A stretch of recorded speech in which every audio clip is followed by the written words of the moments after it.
Last time we have done up to the question number 7.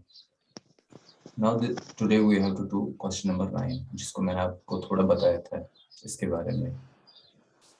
मेरी आवाज आपको आ रही है? जी sir.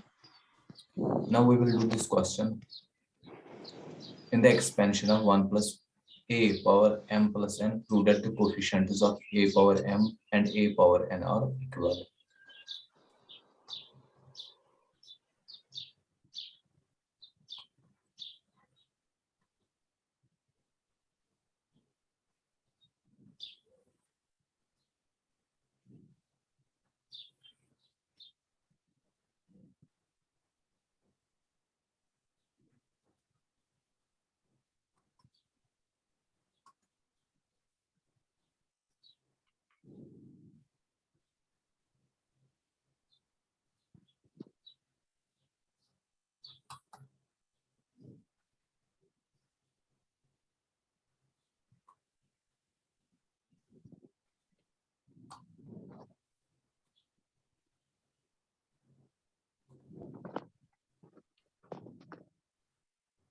Now see, it is given the given polynomials.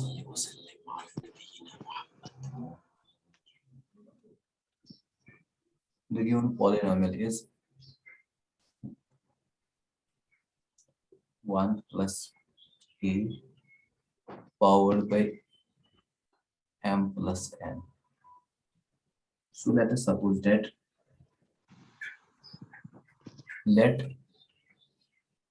r plus 1th term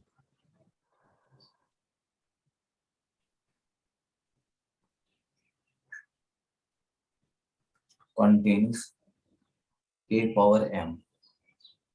हमें पता है जब r plus 1th term contain कर रही है a power m, तब हम इसकी कोफिशिएंट ढूंढ सकते हैं, जैसे कि हमने लास्ट क्वेश्चंस में कर रहे थे ऐसे. Yes sir. तो फिर हम लिखेंगे then t of r plus 1 is equal to, now here our binomial is m plus n, then इसका इंडेक्स जो है वो है m plus n, c of here it is r, then you have 1 power, जो भी आ जाएगा तो इसको आना है लास्ट 1 ही है, then you have a power r. So simply ये इस तरह होगा m plus n c r a power r. So clearly a power m तब किसके बराबर है? a power r के, क्योंकि आपने भी कहा a power m यानी कि r plus 1th term contain कर रही है a power m को, तब जाके आपने जब देखा t of r plus 1th term में आ गया आपको a power r, इसका सिंपली मतलब ये आ गया. So therefore it implies m is equal to r. जब आपका m r है तो then इसका मतलब हो गया implies coefficient of a power m is what? इसका कोफिशिएंट क्या होगा? अब ये होगा directly m plus n c of m, क्योंकि r को हम रिप्लेस कर लेंगे m से. यहां तक क्लियर है?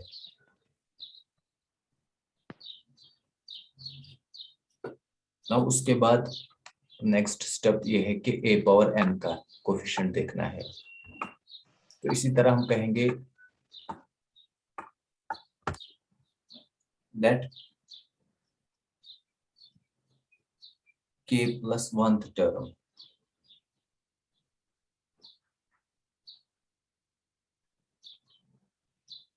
contains a power n. इसका मतलब सिंपली होगा t of k plus 1 जो है, अब उस k plus 1th टर्म में किस तरह आ जाएंगे, जो टर्म होगी यहाँ पे वो होगा m plus n c of k, then you have 1 power m plus n minus k, then you have a power k. So यहाँ पे एक्चुअली इस तरह आ जाएगा m plus n c k a power k.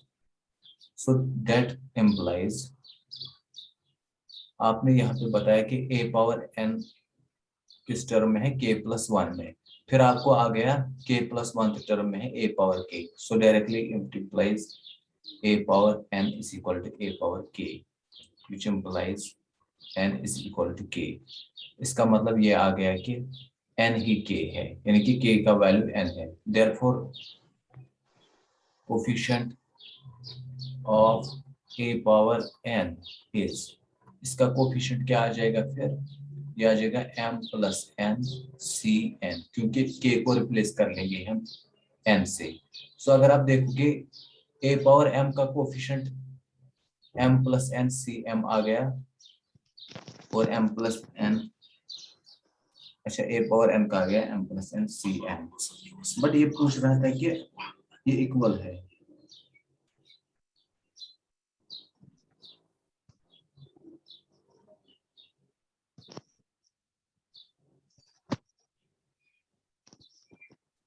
थोड़ा सा हम यहाँ पे कर लेंगे इनको सिंप्लीफाई, इनकी कोफिशिएंट्स को।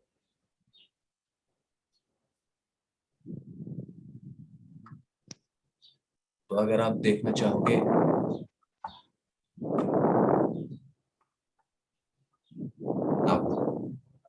ये आप चाहो तो ऊपर ही लिख सकते थे। नाउ m प्लस n सी m पहले का कोफिशिएंट, ये किसके बराबर आ जाएगा, ये आ जाएगा m plus n factorial divided by m factorial, फिर आ जाएगा m plus n minus m factorial. ये सिंपली आ जाएगा m plus n factorial, then ये आ जाएगा m फैक्टोरियल, इसी तरह n फैक्टोरियल, क्योंकि m एंड m कैंसिल हो जाएगा। इसी तरह and m plus n C n, यानी कि coefficient of a power n, ये आ जाएगा m plus n factorial divided by n factorial m plus n minus n factorial. तो ये इस तरह आ गया m plus n factorial divided by n factorial into m factorial. If you look upon these coefficients, यानी कि coefficient of a power m वो आ गया ये, and coefficient of a power n वो आ गया ये, और वो सेम है। Therefore coefficient of a power m is equal to coefficient of a power n। So I hope आपने अंडरस्टैंड किया होगा, क्योंकि लास्ट क्वेश्चन इसके बेस्ड था। तो आपको इसका स्क्रीनशॉट लेना है, एक मिनट में मैंने इसको लिखा। लिखा आपने, तेज मत पढ़ाया, नहीं सर। ठीक है। Now we will move forward, जाइए नेक्स्ट क्वेश्चन पे फिर, ठीक है। Okay.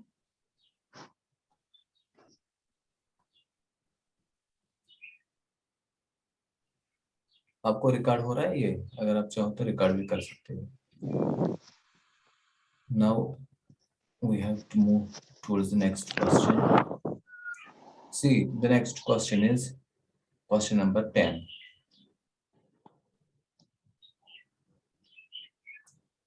The coefficients of the r minus 1th, rth and r plus 1th terms in the expansion of this x plus 1 power n, यानी कि यहाँ पे बाइनोमियल थ्योरम जिस पे अप्लाई करनी है वो ये है।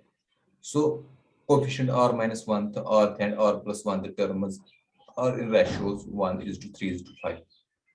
We are asked to find n and r, यानी कि हमें n and r देखना है। सो क्वेश्चन इजी है, उसी के जनरल टर्म के अकॉर्डिंग है ये क्वेश्चन। Let us see what it is asking to अस।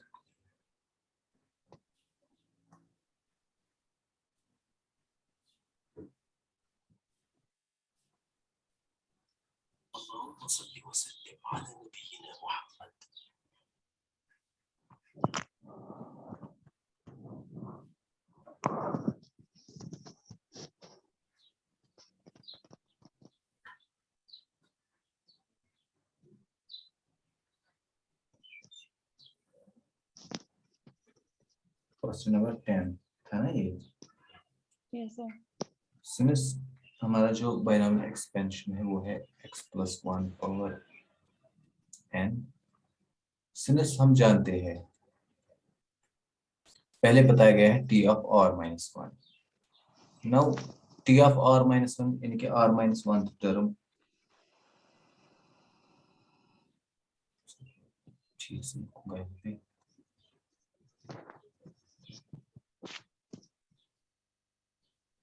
मैं लिख सकता हूँ T of R minus one, वो डायरेक्टली आ जाएगा एन सी, क्या आ जाएगा यहाँ पे आर माइनस टू, क्योंकि जो यहाँ पे होता है उससे वन कम होता है, N C R minus two, फिर आ जाएगा X power N minus R minus two, and then you have 1 power r minus 2. This is equivalent to nc r minus 2, and this is x power n minus r plus 2. इसी तरह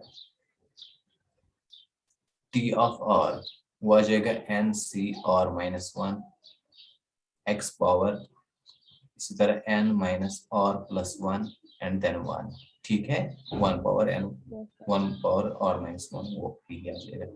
Then you have t of r plus 1 और term वो आ जाएगा n c r x power n minus r into 1, यहाँ पे भी into 1 आता था, इसको मैं यहाँ पे जानबूझ के अब नहीं लिख रहा हूँ। सो ये तीन चीजें आ गई हमारे पास, ठीक है, T of R minus one, T of R and T of R plus one. Since हमें बताया गया है इनके रेशियोज, फर्स्ट टाइम में दिया गया है R minus one and R plus R term,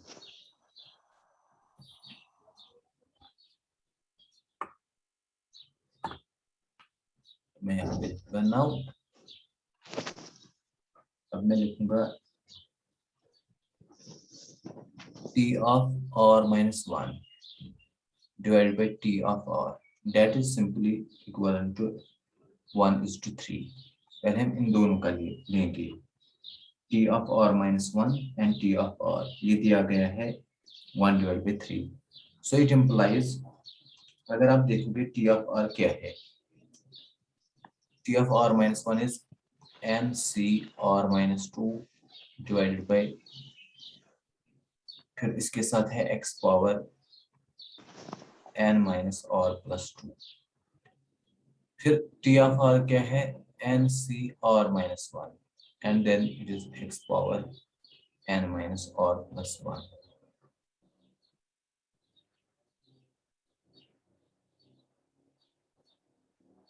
but एक चीज क्वेश्चन में पूछा था इसने कि the coefficients of r minus 1, t of r minus 1 and t of r, ठीक है, Yes, sir.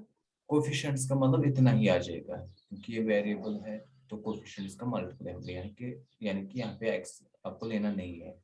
सो मैं कहूंगा T of R minus one, T of R plus one नहीं लिखूंगा मैं यहाँ पे मुझे सिंपली कोफिशिएंट्स लेने हैं,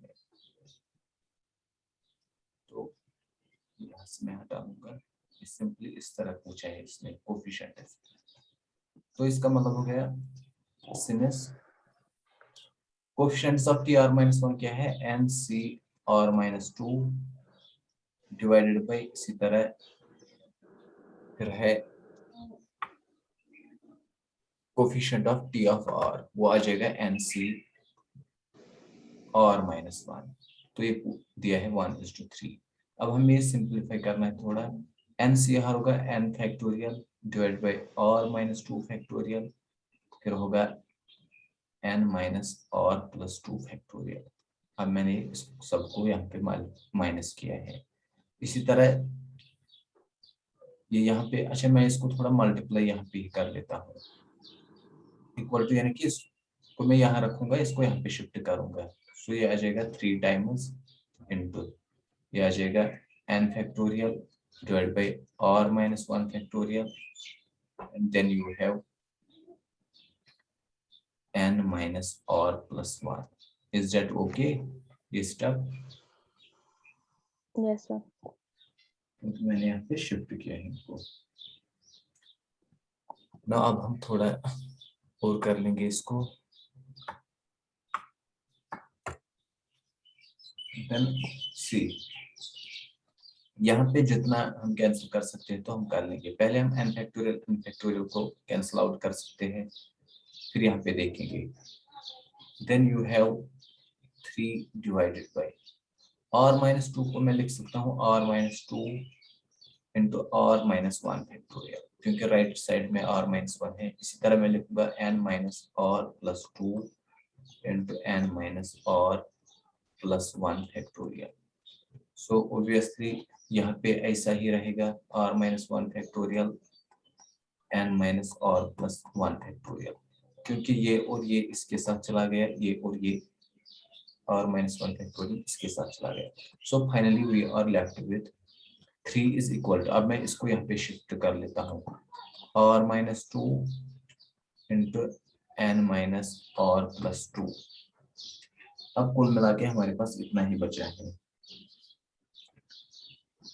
तो थोड़ा सा इसको अब करना है और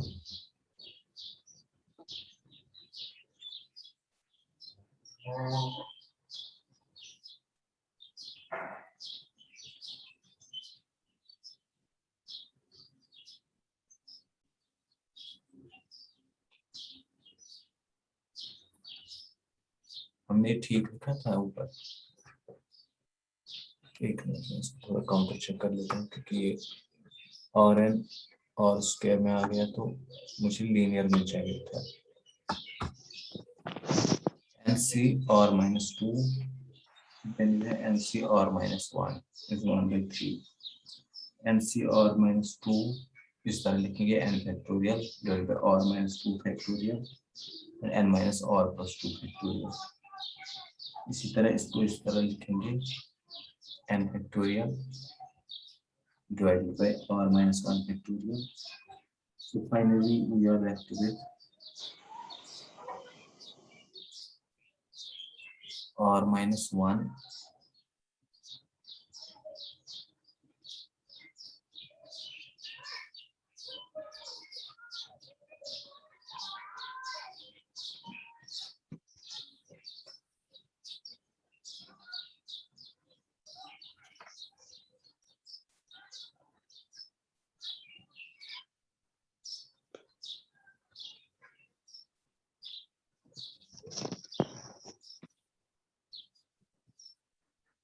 अच्छा ठीक, यहाँ पे हमने गलती की थी, r-2 फैक्टोरियल r-1 से कम है ना, मतलब यहाँ पे सोचो आप, यहाँ पे हमें गलती की थी।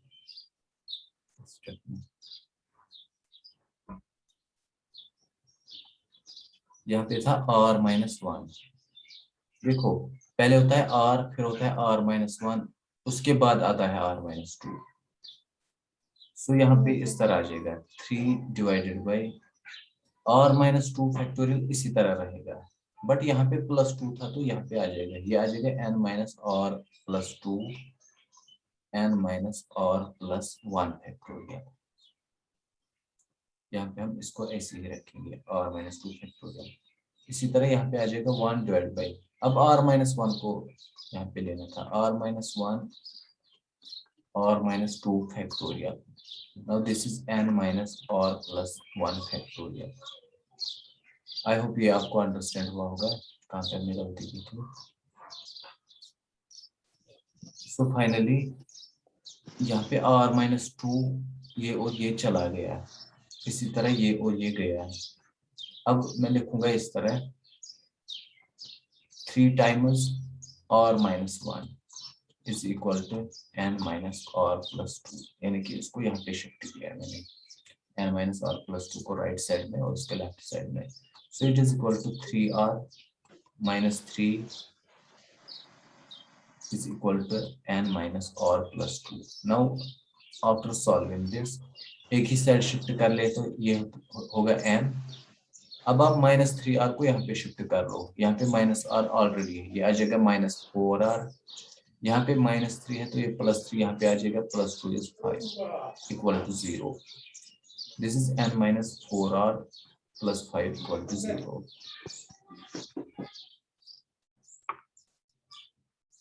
So हमारे पास जो इक्वेशन आ गई है वो है n-4r plus 5 equal to 0.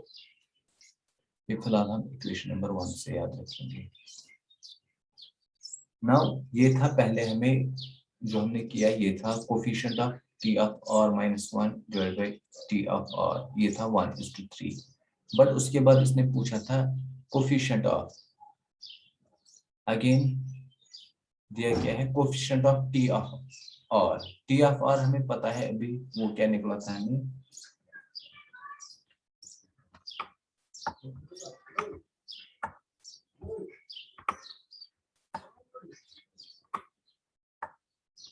Coefficient of T R is NCR minus 1, ये वाला। इसी तरह coefficient of T of R plus 1 is NCR। So इनके दरमियान है फिर 3:5। तो अब हम इसको लिखेंगे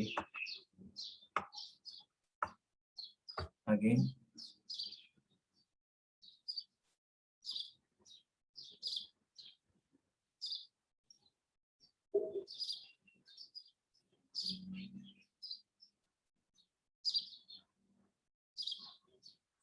now coefficient of this is NCR minus 1 is to coefficient of T of R plus 1, that is NCR is equal to 3:5।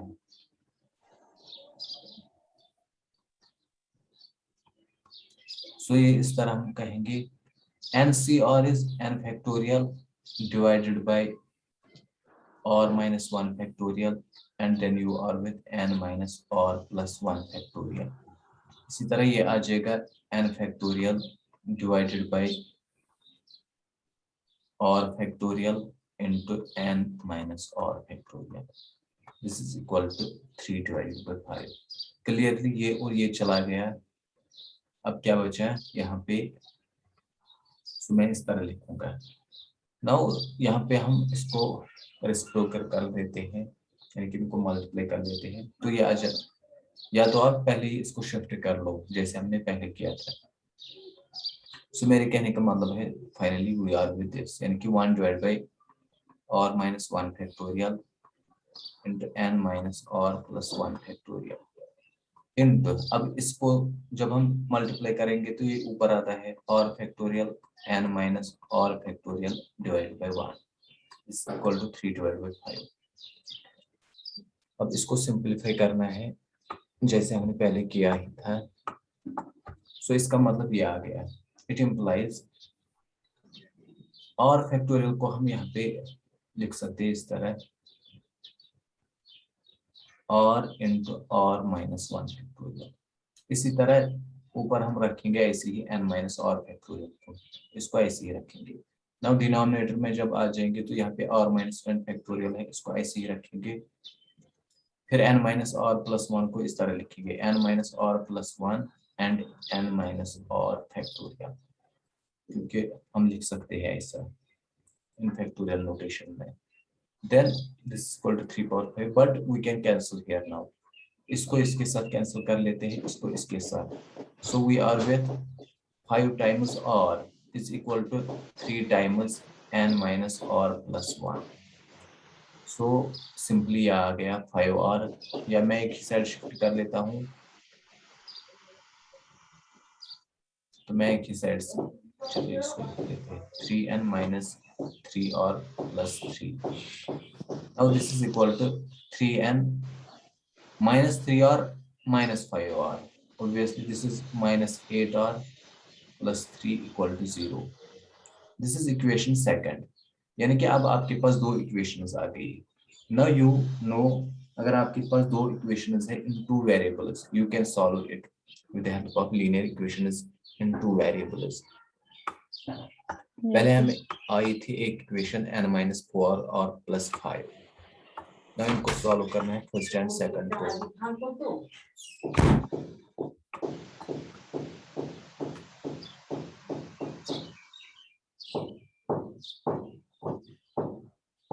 Then equation first was n minus 4r plus 5।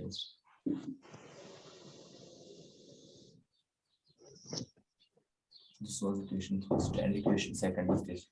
now आप जानते हो यहाँ पे 3n है, यहाँ पे n है, तो हम equation first को मल्टीप्लाई कर लेते हैं 3 से।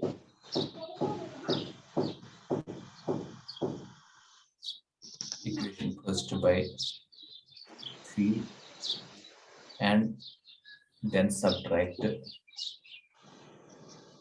with equation number second. ये हमने क्लास 10 में पढ़ा है सर। Yes, तो sir. यहाँ पे क्या होगा, ये अब ये होगा 3n minus 12r plus 15 equal to 0. After multiplying this, इसको अब सब्ट्रैक्ट करना है इसके साथ।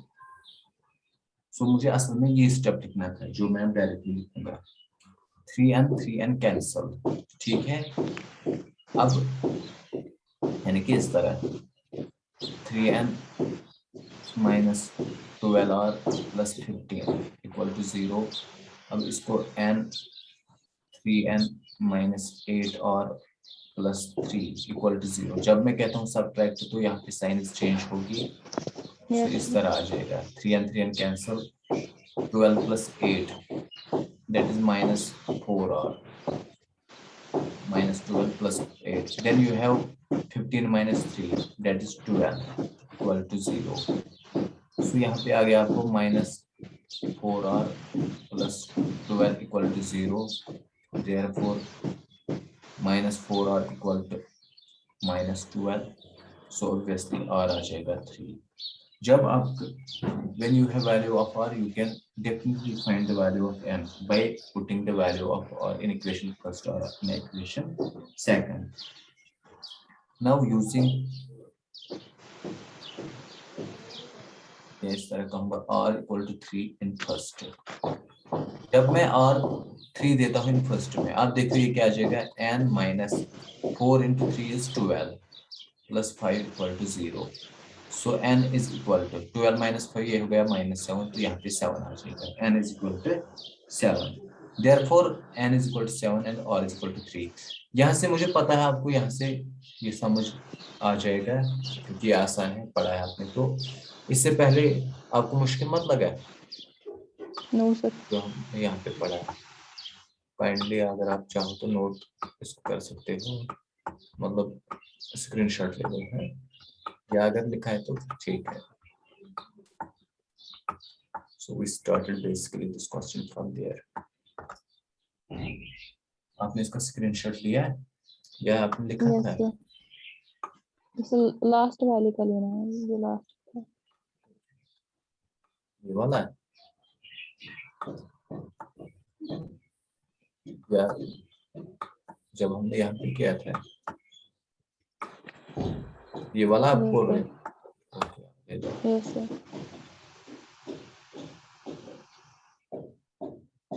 ऐसे हो गया। Okay.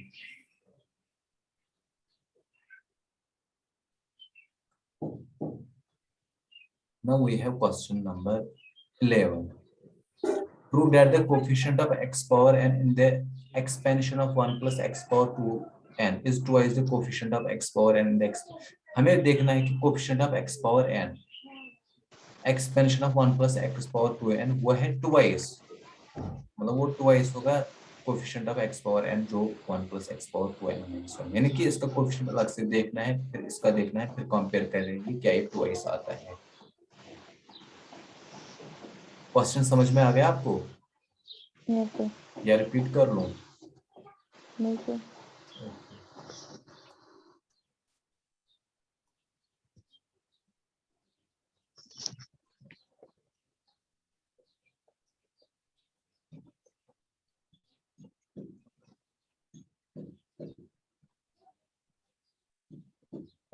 Now see, अगर मैं कहूंगा लेट कोफिशिएंट ऑफ, चलिए क्या था, 1 plus x power 2n,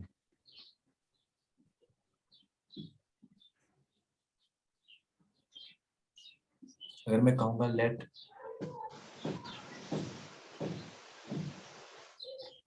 r plus 1th term contains x power n, इन किसमें 1 plus x power 2n, ये 2n है।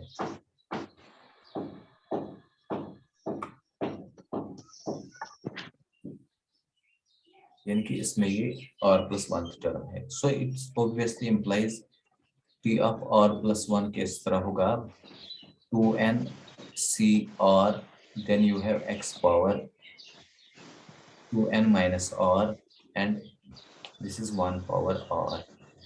ये इस तरह आ जाएगा 2n CR x power 2n minus r। But हमने कहा था x पावर n का कोफिशिएंट इस r+1 टर्म में, यानी कि x power n r+1 term में है। सो इसका मतलब हो गया देयरफॉर x पावर n ही है x power 2n minus r। So it implies n is equal to 2n minus r। ये यहाँ तक आपको समझ आ गया, क्योंकि यहाँ तक हमने लास्ट क्वेश्चंस किए हैं इस तरह। सो ऑब्वियसली हम n को शिफ्ट कर लेते हैं एक साइड से। This is minus n is equal to minus r, it implies n equal to r। therefore coefficient of x power n is, इसका कोफिशिएंट क्या होगा फिर 2n Cn, क्योंकि अब रिप्लेस करना था r को इससे। सो वो ऑब्वियसली होगा 2n factorial divided by n factorial, 2n minus n is again n factorial, 2n divided by n factorial into n factorial। Now we are asked the coefficient of x power m। अच्छा x power n फिर से है, तो इसी तरह आप इसका screenshot कर लेंगे।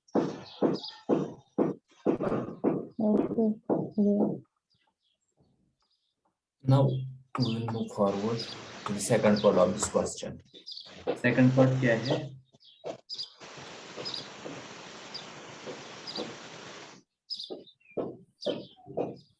तो मैं कहूँगा again let t of k+1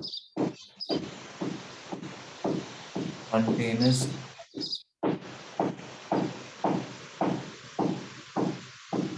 x power n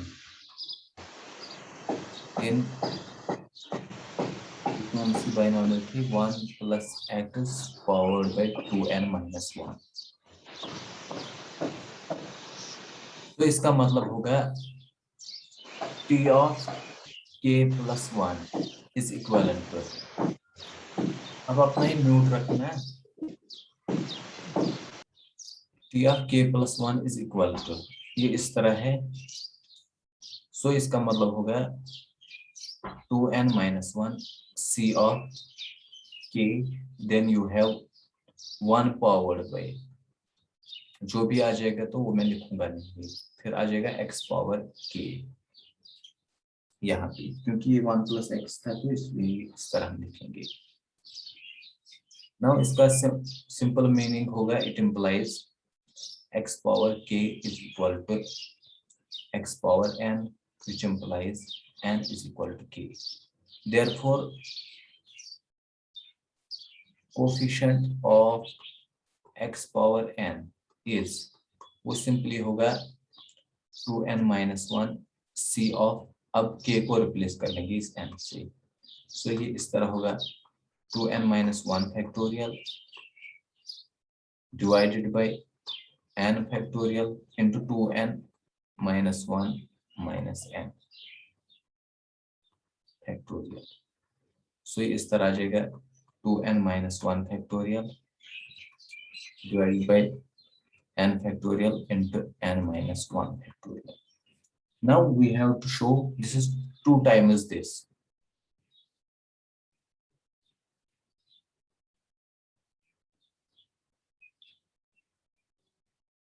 अगर आप ये देखोगे ये था इस तरह 2n divided by n factorial whole square।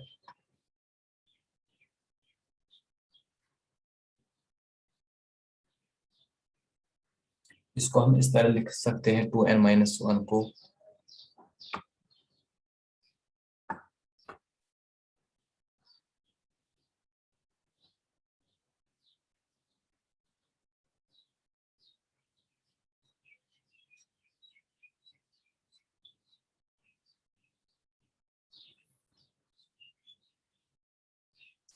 अब यहाँ पे मैं क्या करूंगा, मैं कोशिश करूंगा इसको 2n की शक्ल देना चाहूंगा यहाँ पे 2n-1 को। फिलहाल हम यहाँ तक है इस तरह, फिर मैं इसको लिखूंगा इस तरह 2n इंटू 2n-1 फैक्टोरियल। नीचे फिर से मैं लिखूंगा 2n, बाकी सब वही जो वहां पे दिया है n-1 फैक्टोरियल। नाउ सी, ये आ गया 2n इंटू 2n-1, तो मैं डायरेक्टली लिखूंगा 2n फैक्टोरियल। फिर मैं यहाँ पे लिखूंगा 2n इंटू n-1, जो ये है 2n इंटू n-1 फैक्टोरियल। इसको मैं लिख सकता हूँ ना 2n फैक्टोरियल। इसको अलग से तो चाहो आप इस तरह लिखो 2n फैक्टोरियल, क्योंकि तभी आ जाएगा 2, अच्छा 2n-1, सॉरी, ये इस तरह n इंटू n-1,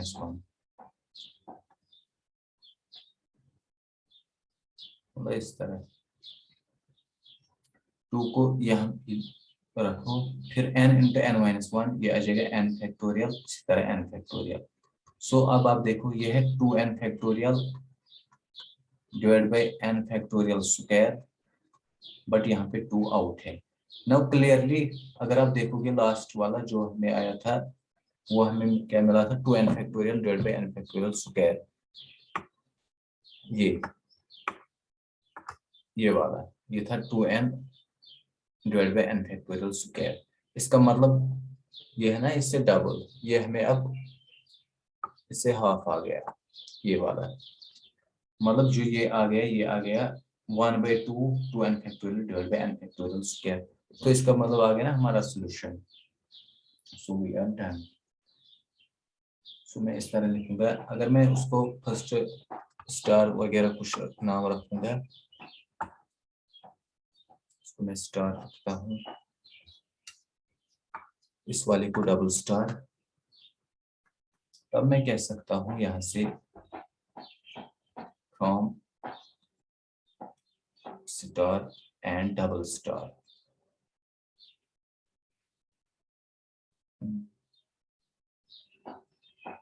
इस 2 को यहाँ पे शिफ्ट कर लेते हैं फिर,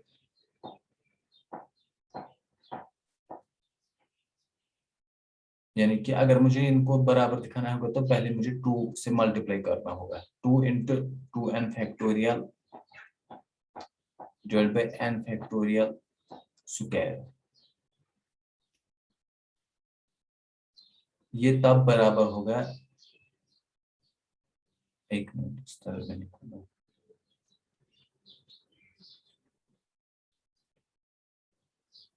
ये हाफ है उससे, वो डबल है, इसका मतलब होगा 1/2 of 2n factorial divide by n factorial square is equal to 1/2 of 2n factorial divide by n factorial square. अच्छा अब आप सोच रहे होंगे ये आपने क्यों लिखा, ये वाला यही है डबल स्टार वाला ये है, लेकिन मैंने इसको 1/2 दिया है। इससे मुझे ये फायदा मिलेगा कि मैं लिखूंगा 1/2, फिर जो कोफिशिएंट था वो था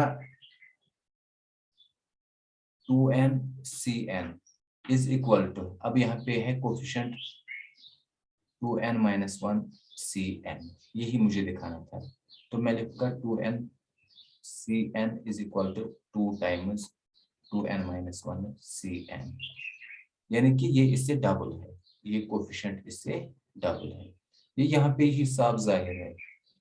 तो बट हमें क्वेश्चन इस तरह पूछ रहा था, इसलिए क्वेश्चन कंक्लूड हो गया। तो फिर अगर आप चाहो तो लिख सकते हो हेनस कोफिशिएंट ऑफ, एक मिनट में क्वेश्चन पे आ जाऊंगा, वहां पे आपको समझ आ जाएगा। तो मैं लिख सकता हूँ coefficient of x power n in expansion of this is twice the coefficient of x power n in expansion of this. In this way we completed question number 11। आपको ये समझ आया होगा। अब अनम्यूट करना 1 मिनट, यस सर। कहीं पे confusion मत रह गया इसमें। No sir. चलो अब नेक्स्ट क्वेश्चन पे जाते हैं, फिर इसके साथ स्टॉप कर लेते हैं। Question number 12, find the positive value of m for which the coefficient of x square in the expansion is 6। हमें वो वैल्यू देखना है m का जहां पे इस x स्क्वायर का जो कोएफिशिएंट है वो 6 है। हम उसी तरह जाएंगे फॉर्मल वे में कि सपोज कर लेते हैं r plus 1th term contains x square जिसका कोएफिशिएंट 6 है।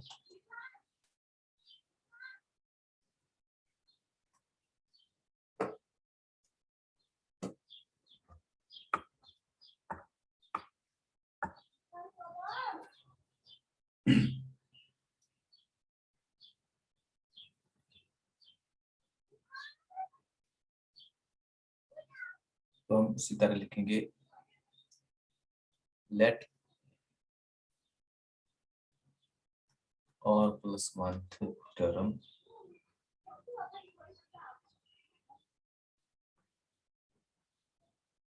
कंटेन्स x स्क्वायर इन, जो क्वेश्चन में दिया था 1 प्लस x पावर m। तो इसका मतलब होगा t of r plus 1 is m c r x power m minus r and then you have 1 power r. So obviously यहाँ पे एक चीज जाहिर है, therefore x power m minus r is equal to x square. It implies m minus r is equal to 2. जब आपका m minus r is 2, अच्छा इससे एक मिनट, फिर इसने कहा है क्वेश्चन में ही find a positive value of m for which the coefficient of x square in expansion is 6. फिर इसने कहा कि यहाँ पे ये 6 है कोफिशिएंट, यानी कि MCR।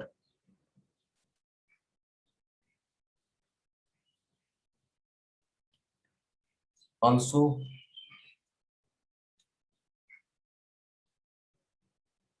coefficient of x square is 6, so it implies MCR is 6, which implies m factorial divided by r factorial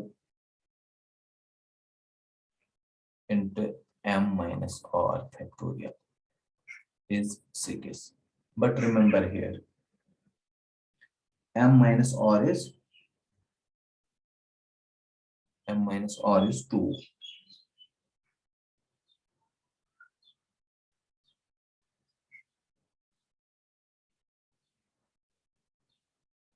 अच्छा यहाँ पे मैंने थोड़ी गलती की है, it was m 1 plus x power m, but मैंने इसको 1x माना है, तो यहाँ पे 1, थोड़ा सा इसको मैंने इसको गलत किया है,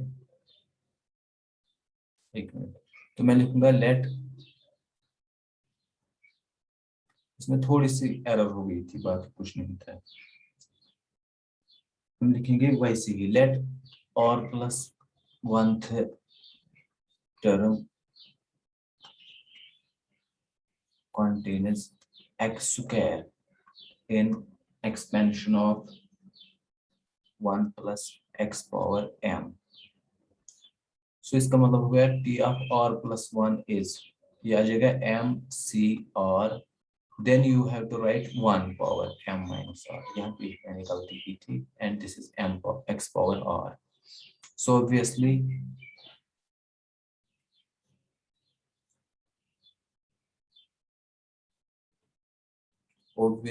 x power r is x square. It implies your r is 2.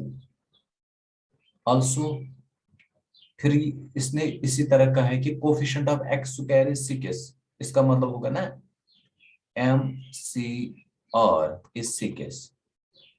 So this implies MCR है 2, so MC2 is 6, which implies m factorial divided by 2 factorial into m minus 2 factorial is 6.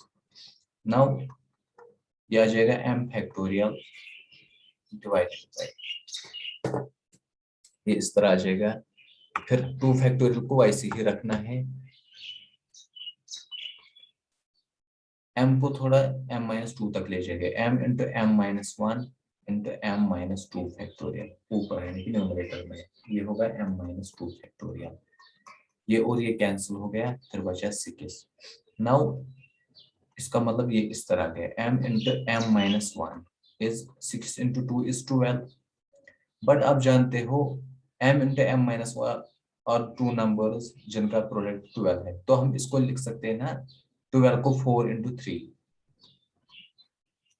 इससे आसान होगा हमारा, ये होगा 4 इंटू 3 हो गया ना 12, इसका मतलब m 4 है, m-1 3 है, which implies m is equal to 4। या तो आप क्वाड्रेटिक इक्वेशन से जा सकते हो यहाँ पे, बट यहाँ पे हमें डायरेक्टली सॉल्वेबल है ये, तो इसमें ज्यादा कुछ नहीं करना है, मतलब ये आप यहाँ से डायरेक्ट भी सोच सकते हो। अगर आप ये स्टेप नहीं अवॉइड करना चाहते हो तो आप इस तरह भी जा सकते हो, जैसे आपने वो 10th में किया है, मतलब इस तरह। तो इसका मतलब हो गया m इक्वल टू 4। मेरे कहने का मतलब है अगर आपको ये स्टेप ठीक नहीं है लगता है, but this is right, you can write it m square minus m, यहाँ पे m into m square, m into 1 is minus m is equal to 12. Then shifting here, m square minus m minus 12 is equal to 0. यहाँ पे आपको पता ही है, this is m square minus 4m plus 3m minus 12 is equal to 0. यहाँ से m into m minus 4 इसी तरह plus 3 into m minus 4. I hope यहाँ से आपको understand हुआ होगा। Yes, sir. Then this is m plus 3 into m minus 4 equal to 0. But यहाँ पे दो वैल्यू है, either this is 0 और that is 0, इसका मतलब हो गया m plus 3 equal to 0 और m minus 4 equal to 0। इसका मतलब हो गया m equal to minus 3 और m equal to 4। बट यहाँ पे इसने कहा कि positive value of m, so m Yes, equal sir. to minus 3 is to be discarded, तो इसको छोड़ना है, therefore m is equal to 4, therefore m is equal to 4। इस तरह से क्वेश्चन हो गया जो हमारा फाइनल क्वेश्चन था, और आई थिंक ये चैप्टर भी कंप्लीट हो गया है। Yes, sir. सर एक मिनट मैं इसका ये स्क्रीनशॉट लूंगी सारे का।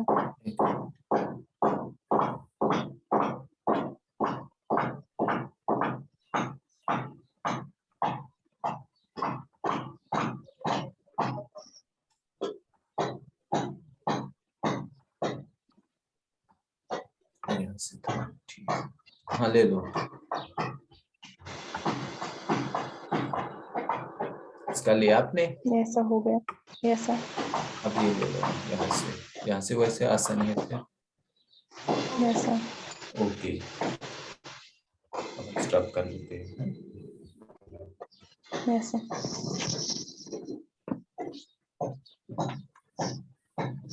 अब नेक्स्ट टॉपिक जो पढ़ेंगे ना उसका मुझे बताना है। Yes, sir.